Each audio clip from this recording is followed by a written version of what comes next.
Sanibona, ngaphambi singene kwividiyo namuhla, ngithi angithathe lethuba ngibonge i-support nothando enikhombise lona lingaphezu kokucabanga kwethu.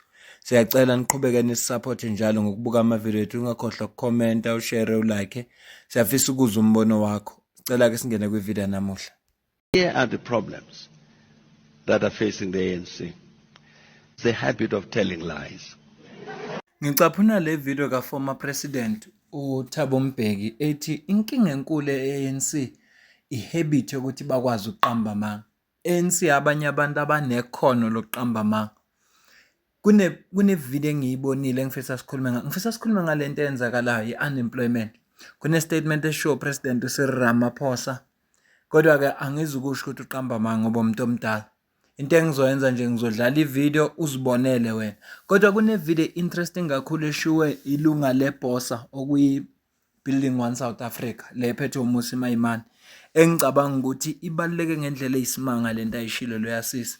So sizoyicaphuna na ngoba into ebhlungu unemployment rate lekhona nenhlupheko ehlasela abantu is man made. Bakhona abantu abanamandla okusiguqula isimo uma befuna. Kodwa into esele there is no political will. Ngicela siqhubeke izwa la. You have the last election, you took the president to Alexander and he promised people 1 million houses. It Remember? was never 1 million. Sisazowakha izindlu ezilingana no1 million. What it was what? 1,000? No, it was never even 1,000. What was The it? 1 million houses was in the figmentation of those who propagated. How many did he promise? 1 million yezindlu zizowakhiwa lezo zindlu lapha Alexander Mamelane. It was not 1 million. It was almost 100,000 houses that we How wanted. many of those have you built since he made that promise in 2019 before the last election? 2019 was just 2 years ago. Yeah, so? Yes. So you need more than 2 years to build a house. No, we are building every day. As we In Alexander? As we speak now, we are building No, in houses. Alex. We are building houses. But in Alex? Even in Alex, we are building houses. No, there's not a single house that was built in Alex after that promise. Ngithe nje ngaphambi sicaphuna upresident Cyril Ramaphosa enkulumeni ayibekile izolo njengoba yakhuluma nabezindaba. Kuna something interesting ayishilo engifisa sixoxe ngayo. Angiqale la ngingamabomu nje ngamabomu. Ngizocaphuna usisi la weBosa bese siya straight kule ndaba esho president Ramaphosa. Ngimcaphuna lo sisi ngoba lento ayishilo ibaluleke ngendlela eyisimanga noma ngathiwa uyizwanga yonke into eshiwo kule video kodwa uma uzwele eshiwo lo sisi uzobe uyazi ukuthi inhlupheko ne-unemployment rate lehlasela abantu ngoba nabanamandla okuyiguqula futhi bakuphi labo bantu. Cela uzwe la. Honorable Chair, too many in this room speak about the youth crisis as if they are mere spectators, especially those who sit in the GNU. They speak as if they are not the very custodians of executive power who can act and do something today. Stop gaslighting young people. Stop outsourcing your duty.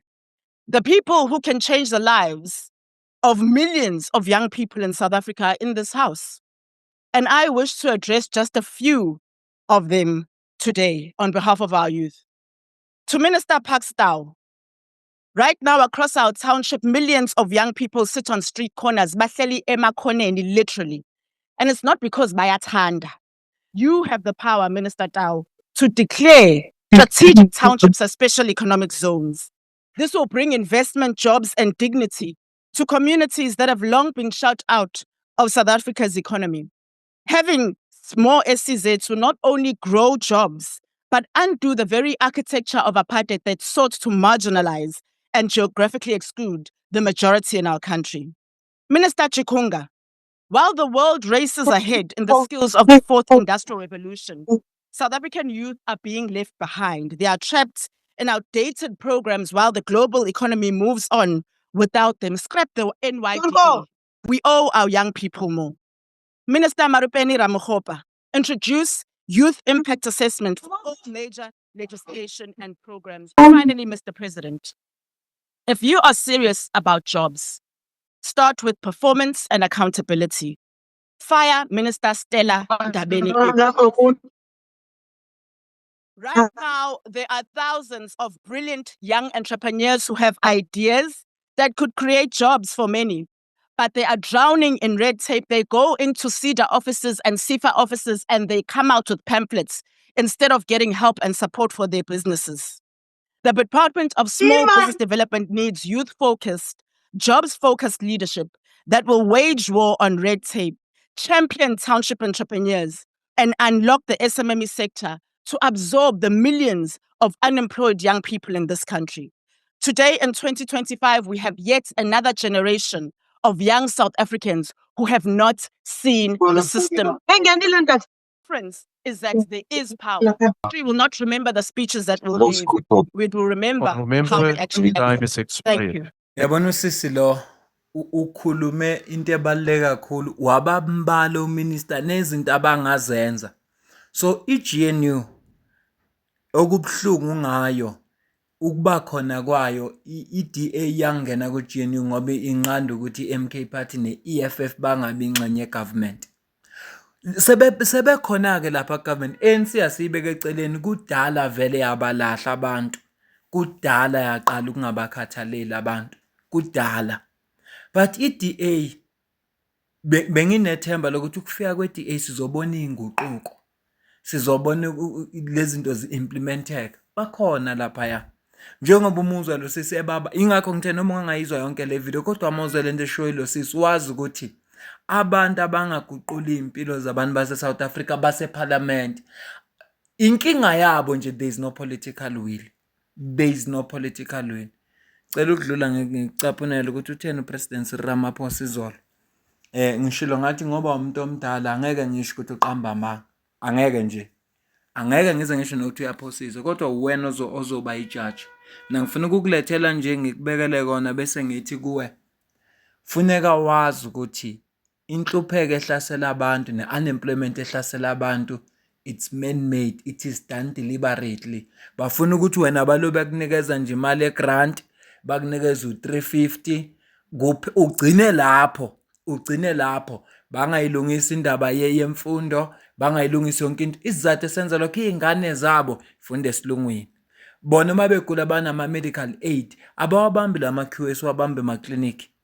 Uyazi umuntu mazo eclinic ufuna uphume ekseni ngo6, ivula iclinic ngo9 uthola usizo ngopast 11. Asiqhubeke.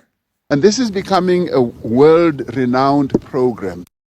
Many other countries are looking at what we are doing here, and some of them are going to copycat what we are doing. So we are trailblazers in many, many ways.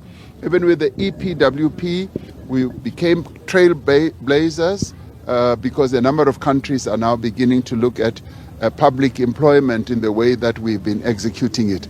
Does not mean there haven't been weaknesses in EPWP, but this is one program where there's not even been corruption. There's not even been any funny process. It's been flawless. It's been well executed. Kwabazokhumbula kune video sayifaka la yomeya wangapha eMpofana owayephethe lento iPWP owayethreatenisha abasebenzi ukuthi uma bengavoteli iANC abezukuhola futhi uzobaphelela umsebenzi. Kodwa upresident uthi lena akuna corruption, it's flawless. Upresident kanti upresident wethu uhlala kulephizwe.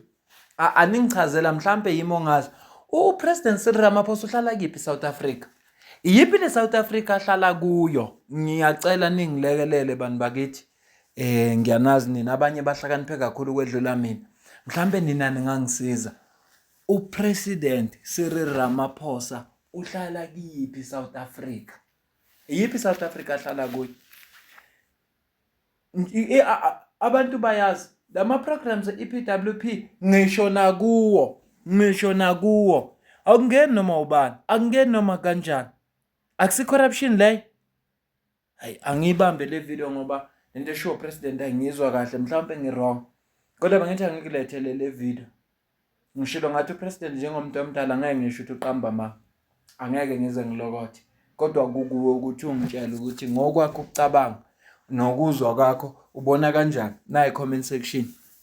Ngifisa ukuzwa ukubona kwakho nokuphawula kwakho ngale kwalokho mina nawe sidibane kwivideo landelayo. Ngiyabonga.